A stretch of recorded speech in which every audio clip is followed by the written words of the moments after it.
ಮಾಡಿದ್ರೆ ಸ್ಟಡಿ ಮಾಡ್ತೀರಾ ಸರ್? ಒಂದೊಂದು ನೋಡಿ, ಈಗ ಟ್ರಾವೆಲ್ಸೇ ಬೇರೆ, ಹೋಟೆಲ್ಲೇ ಬೇರೆ, PG ಬಿಸ್ನೆಸ್ ಬೇರೆ, ಪಬ್ ಬಿಸ್ನೆಸ್ಸೇ ಬೇರೆ, ಹೆಂಗೆ ಅಂತ? ತಾಳ್ಮೆ ತಾಳ್ಮೆ ತಾಳ್ಮೆ ನಾವು ಇಡೋ ಅಂಥ ನಂಬಿಕೆ, ಆಮೇಲೆ ಫುಲ್ಲು ನಂಬಿಕೆಗಿಂತ ಕಾನ್ಫಿಡೆನ್ಸು, ಎಲ್ಲದಕ್ಕಿಂತ most important ethics and principles. ನಿಮ್ಮ ಎಥಿಕ್ಸ್ ಆ್ಯಂಡ್ ಪ್ರಿನ್ಸಿಪಲ್ಸು ನೀವು ಬಿಸ್ನೆಸ್ಸಿಗೆ ತರ್ತೀರಾ, ಅದು ಇಂಪಾರ್ಟೆಂಟ್. ನಾನು ಹೇಳಿದೆ ನಿಮಗೆ, ನಾನು ಬಿಸ್ನೆಸ್ ಸ್ಟಾರ್ಟ್ ಮಾಡಿದಾಗ ನಾನು ಝೀರೋ ಇದ್ದೆ, ಏನೂ ಇರಲಿಲ್ಲ. ಕೋವಿಡ್ ಆಗೋಷ್ಟೊತ್ತಿಗೆ ಅಟ್ಲೀಸ್ಟ್ ಒಂದು 200 crore ಕಂಪ್ನಿ ನಾವು ಒಂದು ಹುಟ್ಟಾಕಿದ್ದು. ಸಡನ್ನಾಗಿ ಝೀರೋ ಆಗೋಯ್ತು. ಕೋವಿಡ್ ಆದಮೇಲೆ ಝೀರೋ. ಕೋವಿಡ್ ಅಂದರೆ ಏನು ಅಂತ ಅರ್ಥ ಮಾಡ್ಕೊಳ್ಳೋಕ್ಕೆ ನಮಗೆ ಹೆಚ್ಚು ಕಮ್ಮಿ 6 ತಿಂಗಳಾಯಿತು. ಜನಕ್ಕೆ ತಿನ್ನೋಕ್ಕೆ ಊಟ ಇರಲಿಲ್ಲ. ನಮ್ಮ ಡ್ರೈವರ್ಗಳಿಗೆಲ್ಲ, ನಮ್ಮ ಮೆಕ್ಯಾನಿಕ್ಸ್ಗಳಿಗೆ, ನಮ್ಮ ಸೂಪರ್ವೈಸರ್ಸ್ಗಳಿಗೆ, ಯಾರು ತಿನ್ನೋದಕ್ಕೂ ಊರಿಂದ ಊರಿಗೆ ಬಂದಿರ್ತಾರೆ. ಏನು ಮಾಡೋದು? ಹೊರಗಡೆ ಹೋಟ್ಲ್ಗಳೆಲ್ಲ ಬಂದಾಗ್ಬಿಟ್ಟಿದೆ. ಸೊ ಈ ಥರ ಇದ್ದಾಗ ನಾವು ಕಷ್ಟನ ನಾನು ತುಂಬ ಹೆಜ್ಜೆಗೂ ನೋಡಿದ್ದೀನಿ, ಹೆಜ್ಜೆಗೂ ಕಷ್ಟ ನೋಡಿದ್ದೀನಿ. ಅವತ್ತಿನ ದಿವಸ ನಾನು ಈ ಗೌರ್ಮೆಂಟ್ ಹೇಳುತ್ತೆ, ನೀನು ಈಚೆ ಬಂದರೆ ನಿನಗೆ ಪಾಸಿಟಿವ್ ಅಂತ ಹೇಳಿದ್ರೆ ನಿಮ್ಮನ್ನ ಕ್ವಾರಂಟೈನ್ ಮಾಡ್ತೀವಿ ಅಂತಾರೆ. ನಾವು ಅವನ್ನೆಲ್ಲ ನಾನು ಮೀರಿ ನನ್ನ ಒಂದು ದಿವಸ ನಾನು ಆಫೀಸ್ ಮಿಸ್ ಮಾಡಿಲ್ಲ. ಪ್ರತಿ ದಿವಸ ನಾನು ಆಫೀಸ್ಗೆ ಹೋಗ್ತಿದ್ದೆ, ಕೂರ್ತಿದ್ದೆ. ಕೋವಿಡಲ್ಲಿ ಅವರ ಒಂದು ಬಾಂಡಿಂಗ್ ಬೆಳೆಸ್ಕೊಂಡೆ, ಜನದ ಬಾಂಡಿಂಗ್ ಬೆಳೆಸ್ಕೊಂಡೆ. ಸೊ ಅದು ದಟ್ ಹೆಲ್ಪ್ ಮೀ ಬ್ಯಾಕ್. ನೀವು 2022 ಗೌರ್ಮೆಂಟ್ ಹೇಳ್ತಾ ಇದೆ ನಾವು ಓಪನ್ ಮಾಡಲ್ಲ ಅಂತ ಹೇಳ್ತಾ ಇದೆ. ಸ್ಕೂಲ್ ಇನ್ಸ್ಟ್ರಕ್ಷನ್ಸ್ ಕೊಡ್ತಾ ಇದೆ. ಇವರು ನಮ್ಮ ಸ್ಕೂಲ್ ಬೋರ್ಡ್ ಅವರು ಇನ್ಸ್ಟ್ರಕ್ಷನ್ಸ್ ಕೊಡ್ತಾರೆ. 2 ವರ್ಷ ಆಗಿದೆ ಮಕ್ಕಳಿಗೆ, ನಾವು ಸ್ಟಡಿ ಫ್ರಮ್ ಹೋಮ್ ಆಗೋದಿಲ್ಲ, ವರ್ಕ್ ಫ್ರಮ್ ಹೋಮ್ ಆಗ್ಬೋದೇನೋ, ಸ್ಟಡಿ ಫ್ರಮ್ ಹೋಮ್ ಕಷ್ಟ ಇದೆ. ಮಕ್ಕಳೆಲ್ಲ ಎಷ್ಟೋ ಜನ ಏನೂ ಅರ್ಥ ಮಾಡ್ಕೊತಾ ಇಲ್ಲ, ಪಾಠ ಕೇಳಬೇಕಂತ ನಿದ್ದೆ ಮಾಡ್ತಾ ಇದ್ದಾರೆ ಅಂತ, ಸ್ಕೂಲಿಗೆ ಬರಲೇಬೇಕು ಅಂತ ಹೇಳ್ತಾ ಇದ್ದಾರೆ. ಆ ಟೈಮಲ್ಲಿ ನನಗೆ ಗೌರ್ಮೆಂಟ್ ಗೊತ್ತಿಲ್ಲ ಓಪನ್ ಮಾಡ್ತಿರೋ ಇಲ್ವ, ನಮ್ಮ ಒಂದು ಸಾವಿರಾರು ಬಸ್ಗಳು ರೋಡಲ್ಲಿ ಎಲ್ಲ ಕಡೆ ಚಿಲ್ಲಾಪಿಲ್ಲಿ ಆಗೋಗಿದೆ. ಹತ್ರ ಹೋದರೆ ಟೈರ್ ಇಲ್ಲ, ಬ್ಯಾಟ್ರಿ ಇಲ್ಲ, FCಗಳಿಲ್ಲ. ಒಂದೊಂದು ಗಾಡಿಗೆ ನಮಗೆ ಎಷ್ಟು ಲಕ್ಷ ಬೇಕಾಗಿತ್ತು ನಾವು ಅವತ್ತು ಅಂತ ಹೇಳಿದಾಗ, ಇದಕ್ಕೆಲ್ಲದಕ್ಕಿಂತ ಇಂಪಾರ್ಟೆಂಟು ಆ ಬಸ್ ಓಡಿಸೋಕ್ಕೆ ಜನ ಬೇಕು. ಸೊ ನಾವು ಅವ್ರನ್ನ ಕಾಪಾಡಿದ ಟೈಮಲ್ಲಿ ನನಗೆ ವಾಪಸ್ ಬರಬೇಕು ಅಂತ ನನಗೆ ಕೇವಲ 15 ದಿವಸ ಟೈಮ್ ಕೊಟ್ಟರು. ಅಷ್ಟು ಬಸ್ನ ನಾನು ರೋಡಿಗೆ ತರಬೇಕಾಯ್ತು.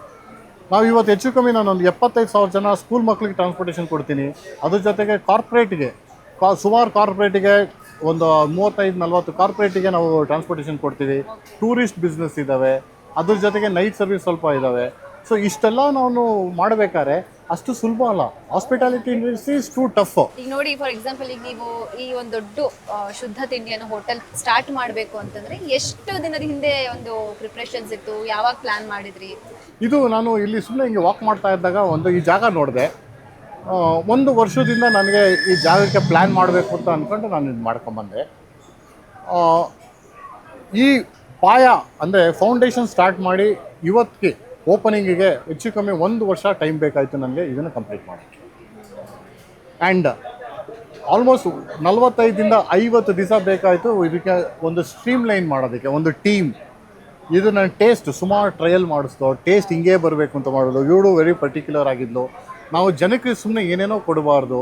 ಅದಕ್ಕೆ ನಾವು ಹಾಕಂಥ ತುಪ್ಪ ಇರ್ಬೋದು, ಹಾಕಂಥ ಎಣ್ಣೆ ಇರ್ಬೋದು, ನಾವು ಎಷ್ಟೋ ಸರಿ we try to use that ಗಾಣ್ಗ ಎಣ್ಣೆ ಟ್ರೈ ಮಾಡೋಣ ಅಂತ ಗಾಣ್ಗದ ಎಣ್ಣೆನೂ ತಂದು ನಾವು ಟ್ರೈ ಮಾಡಿಸಿದ್ದೀವಿ.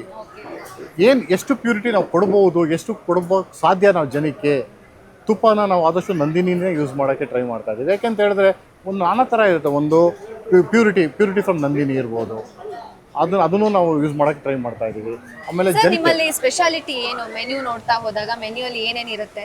ಇಲ್ಲಿನ ಒಂದು ಸ್ಪೆಷಲ್ ಫುಡ್ ಏನು? ಇಲ್ಲಿ ನಾವು ಆದಷ್ಟು ಸೌತ್ ಇಂಡಿಯನ್ಗೆ ನಾವು ಕಾನ್ಸಂಟ್ರೇಟ್ ಮಾಡಿದ್ದೀವಿ. ಒಂದು ದೋಸೆ ಇರ್ಬೋದು, ಒಂದು ಸಾಫ್ಟ್ ಇಡ್ಲಿ ಇರ್ಬೋದು, ಚಟ್ನಿ ಪುಡಿ ಇಡ್ಲಿ ಇರ್ಬೋದು, ಮತ್ತು ಪೊಂಗಲ್ಲು, ಡಿಫ್ರೆಂಟ್ ಟೈಪ್ ಆಫ್ ಪೊಂಗಲ್ಸು, ಮತ್ತು ತಮಿಳ್ನಾಡು ಸ್ಟೈಲ್ ಇರ್ಬೋದು, ಆಂಧ್ರ ಸ್ಟೈಲ್ ಇರ್ಬೋದು, ಎಲ್ಲ ಥರನೂ ನಾವು ಟ್ರೈ ಮಾಡಿದ್ದೀವಿ. ಇನ್ನೊಂದು ಇಲ್ಲಿ ಇಡ್ಲಿ ವಿತ್ ಸೊಪ್ಪು ಸಾರು, ಇಡ್ಲಿ ವಿತ್ ನಿಮ್ಮ ಇತಿಕ್ ಬೇಳೆ, ಇಡ್ಲಿ ವಿತ್ ಇನ್ನೊಂದು ಇರ್ಬೋದು, ಇತ್ತಿದ ಬೇಳೆ ಎಲ್ಲ ಸಿಗುತ್ತೆ. ಇತಿಕ್ ಬೇಳೆನೂ ಸಿಗುತ್ತೆ. ಇಡ್ಲಿ ವಿತ್ ಸೊಪ್ಪು ಸಾರು, ಇಡ್ಲಿ ವಿತ್ ಇತಿಕ್ ಬೇಳೆ ಸಾರು ಸಿಗುತ್ತೆ. ಆಮೇಲೆ ಇನ್ನೊಂದು ಇಂಟ್ರೊಡ್ಯೂಸ್ ಮಾಡೋಣ ಅಂತ ಇದ್ದೀನಿ, idli with horse gram. Horse ಗ್ರಾಮ್ನ ಯಾಕೆಂದರೆ ಹುರುಳಿಕಾಳು, ಹಾರ್ಸ್ ಗ್ರಾಮು.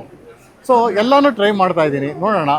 ಆಮೇಲೆ ಕೆಲವು ನಾರ್ತ್ ಇಂಡಿಯನ್ ಕರ್ನಾಟಕ ಸ್ಟೈಲಲ್ಲೂ, ಯಾಕಂದ್ರೆ ನನಗೆ I personally like north Indian, ನಾನು ಮೆನ್ಯೂ ನೋಡ್ತಾ ಅನ್ಕೊಂಡೆ sir. North Karnataka north Indian foods ಇತ್ತಪ್ಪ. ಸ್ವಲ್ಪ ಇದೆ, ಯಾಕಂದ್ರೆ ಸ್ವಲ್ಪ ಪ್ರಿಫರೆನ್ಸ್ ಮಾಡ್ತಾರೆ ಅಂದ್ಬಿಟ್ಟು ಬಟ್ ಜಾಸ್ತಿ ಇಲ್ಲ. ನಾರ್ತ್ ಕರ್ನಾಟಕನೂ ಮಾಡೋಣ ಅಂತ ಸರ್. ತುಂಬಾ ಆಸೆ ಇದೆ ನನಗೆ ಮಾಡಬೇಕು ಅಂತ, ಯಾಕಂದ್ರೆ ಅದಕ್ಕಿಂತ ಬೇರೆ ಸ್ಪೆಷಲ್ ಆಗಿ ಮಾಡ್ತೀರಾ ಅಥವಾ ಇಲ್ಲೇ ಆಡ್ ಆನ್ ಮಾಡೋಣ ಅಂತನಾ? ಗೊತ್ತಿಲ್ಲ, ಇಲ್ಲ. ಬೇರೆ ಮಾಡ್ಬಿಡಿ ಸರ್, ನಾವಲ್ಲೇ. ಯಾಕಂದ್ರೆ ನಾರ್ತ್ ಕರ್ನಾಟಕ ಅಂದ್ರೆ ಸುಮ್ಮನೆ ಒಂಥರ ಅದೊಂಥರ ಇಟ್ಸ್ ಎ ಡಿಫ್ರೆಂಟ್ ಟೇಸ್ಟ್. ಹೌದೌದು, 100%. ನಾನು ಅಲ್ಲಿ ಒಳ್ಳೆ